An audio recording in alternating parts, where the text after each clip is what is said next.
Whispers of the Grinning Nightmare, an encounter with Jeff the Killer. I still remember that fateful night, the one that shattered my peaceful existence and plunged me into a world of horror and darkness.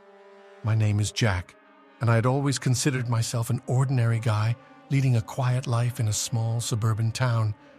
But all of that changed when I encountered the sinister figure known as Jeff the Killer. For those who don't know who Jeff the Killer is, he's a notorious internet urban legend. The story revolves around a teenage boy named Jeff who is attacked by a group of bullies and left disfigured. After the attack, he goes insane, carving a wide grin into his face and burning off his eyelids. With his pale skin and eerie smile, Jeff roams the night, stalking and killing people. The creepypasta has gained popularity for its unsettling imagery and the unsettling notion of a seemingly normal individual turning into a sadistic and deranged killer.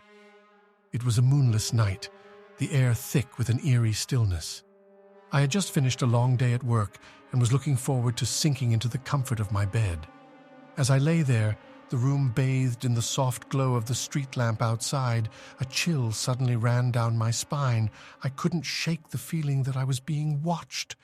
I turned to the window, peering into the darkness beyond. That's when I saw him, a tall, pale figure standing just beyond the reach of the street lamp's light. His face is something I will never forget. It was like a twisted canvas of nightmare, carved with a permanent grin that stretched impossibly wide. His eyes were hollow, void of any humanity, and they seemed to pierce through the very fabric of my soul. My heart pounded in my chest as terror gripped me. I instinctively reached for my phone on the nightstand, intending to call the police. But when I looked back, he was gone, disappeared into the shadows as if he had never been there. I convinced myself it was just my imagination playing tricks on me, that I was exhausted and seeing things. Days passed, and I tried to put the encounter behind me, but the feeling of being watched lingered, and a gnawing fear settled in the pit of my stomach.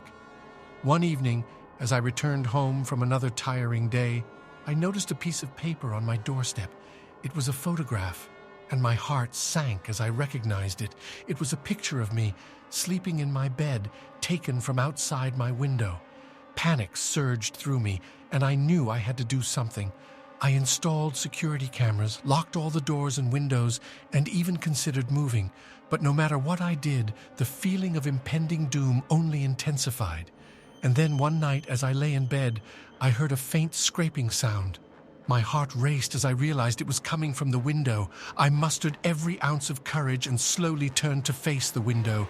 There, illuminated by the pale light of the moon, was Jeff, his grotesque grin inches from the glass. My scream caught in my throat as his lifeless eyes met mine, and then he was gone again, disappearing into the shadows. I knew I was trapped in a nightmare, one I couldn't escape. I lived in constant fear, my sanity unraveling with every passing day. Sleep eluded me, for every time I closed my eyes, I saw that face, that grin. I became a mere shell of my former self, haunted by the specter of Jeff the Killer. Eventually, the fear consumed me entirely, and I couldn't take it any longer. I fled my home, leaving behind all that was familiar, hoping to outrun the horror that had become my life. But I know deep down that he's still out there, waiting in the darkness, ready to remind me that no matter how hard I try to forget, Jeff the Killer will never truly release me from his grip of terror.